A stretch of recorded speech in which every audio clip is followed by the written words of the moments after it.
delicious fruits under the right conditions. Perhaps that's what the bird seeks. So we have to wait around here until the conditions are just right for this tree to bear fruits? Really? Well, although the tree withers easily in warm environments, in the wrong environments, it will produce fruits instantly in the perfect environment. I would guess that the blackout altered the environment here. If we restore power, could we make this tree happy, so to speak? Oh, of course! There's a backup generator we use for this type of occasion. How could you forget something like that? How can we turn it on? It's, yes. There's a switch somewhere in this room. Mosey, did you forget where it is? Don't be ridiculous, I'm just remembering gradually. My apologies. It's okay, Morty. We'll help you look for it. Yeah, over here. Found it! It's in this weird looking flower.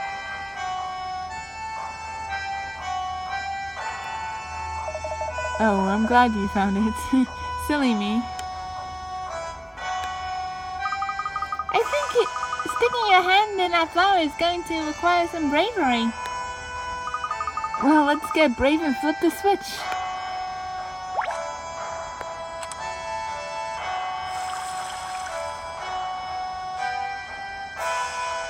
Well, when I say instantly, they actually mean instantly. Look, that canal just filled up with water.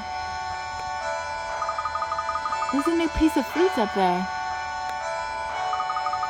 That bird doesn't seem to be moving. You know, the rind on the fruit looks pretty tough. Maybe if we can crack it open, the bird might be a little more interested in it. Maybe if we crack, it will crack if we knock it down from the tree. Yeah. Tap the fruit and it falls.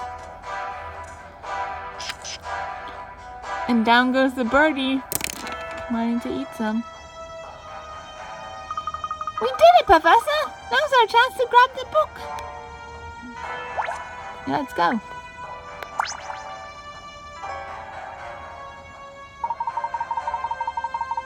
Make no mistake, this was left for us by the masked gentleman. What's written in this one?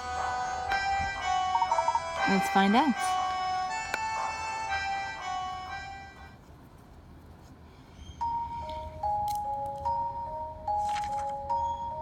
Once there was a very poor man who lived in a lively town. The man had nothing, but he got by with the help of the townspeople. One day, the richest man in town took pity on him and brought the poor man a shop so he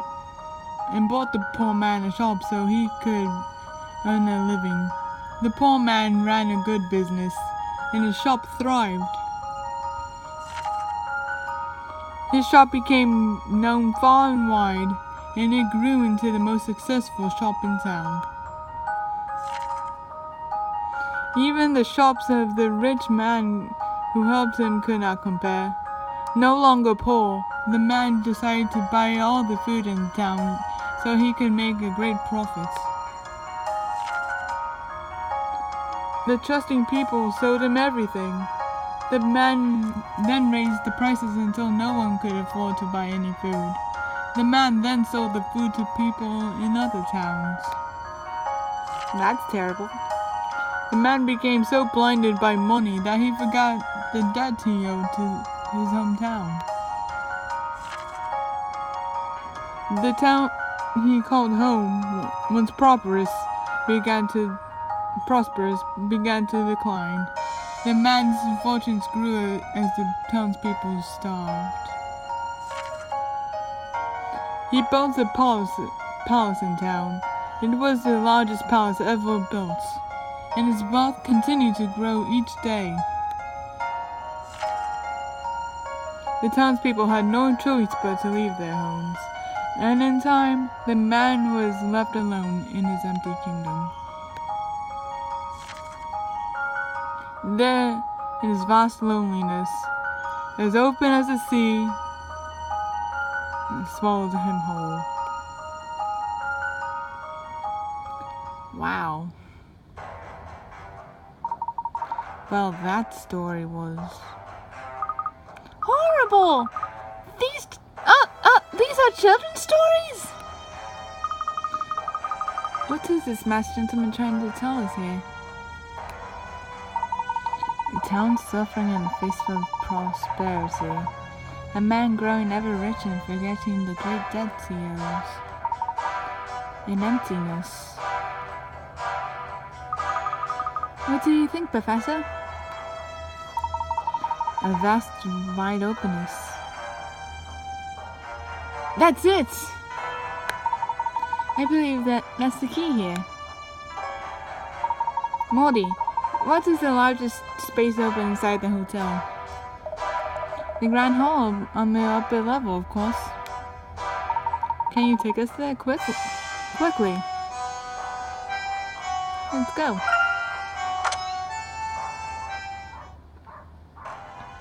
New cutscene. It's here. I know it is. Enter. Sorry if you hear my dog barking in the background. You still haven't found it. She's downstairs. Incompetent fool. The mask is inside the hotel. Sir, please accept my apologies. Wait, what? As long as you're sorry, I suppose. Bloom's everything looking is for fine. this guy? Really? Get the mask. We will find it, sir. The Garden of Healing. The City of Harmony. We have 2 of the 3. Which is just another way of saying we have nothing, isn't it? The Garden of Healing and the what? I didn't hear that other part. So that's Miracle, Last Spectre, and Eternal Diva. A grand hall goes all the way to the top of the Reunion Inn. I wonder what it looks like when you look down from up there. I think we should investigate the area. Something here looks a little bit suspicious. New episode has been added to the trunk. Well, let's follow up the cutscene with the episode.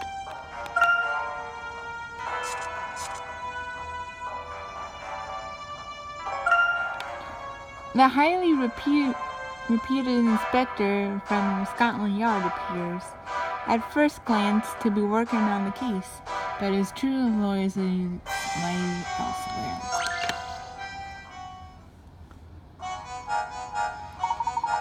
Chief Sheffield, I think we solved the mystery behind the petrification case. What? Well then, out with it! The perpetrator must have used the horse carts to drop the stone statues in the middle of the crowd. What? But the eyewitnesses' reports mention nothing about the cars. Because the masked gentleman hid the carts inside the giant balloon.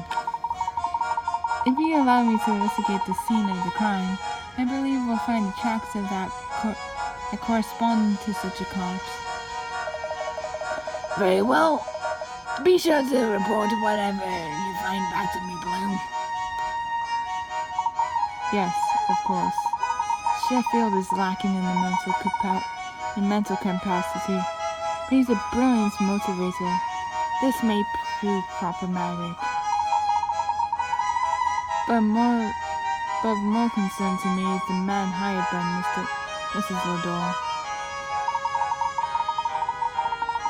We won't be able to manipulate him as easily as Sheffield and Grosky. We need to be a little bit more subtle. I should probably bring this to Brono's attention as well. So that's the guy's name, Brono. Bloom, I hope you have good news. I have news. However, I fear its value will not be deemed as good. Bloom, you have the most odd way of putting things. Please, what is it? Mr. Layton is now involved in an investigation. He was brought to town by a request from Angela Lador. Really? So Layton has finally turned up. How should we deal with him, sir? Let him be. Neither he or Desclay possesses a threat to us. For the moment. Speaking of Desclay, we haven't seen him all game this game. For the moment. They might even prove to be useful to us. They will fall into our hands eventually. Just focus on your mission, Bloom. Understood, sir. I will not fail you. Hey, I like how they gave Bronev a bunch of definition in his hair, but not so much of Bloom. Man, consistency much?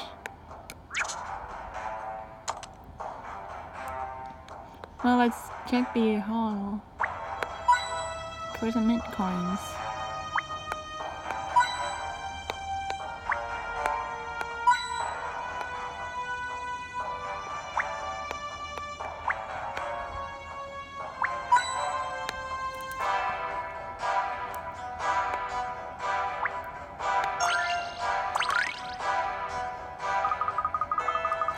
Professor, there was a book hidden inside the cushion. This one has a more elaborate cover on it than the others. What kind of story will this one hold? Let's see. Huh, it's fallen open. It seems we're quick to judge this book's cover as well. A cover? Let's take a closer look at this.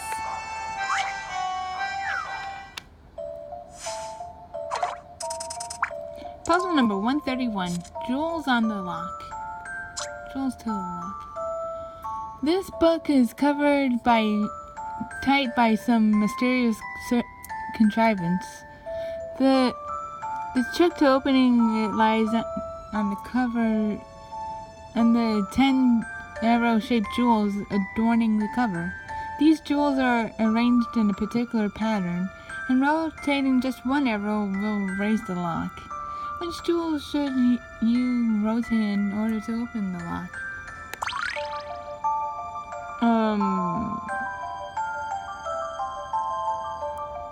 This one? I think. How about this? Puzzles are made to be solved.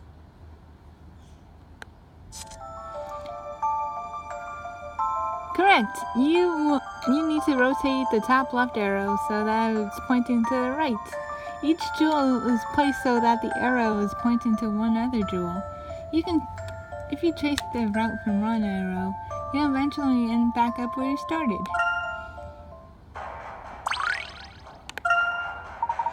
Very good. Now we can read it. What does it say?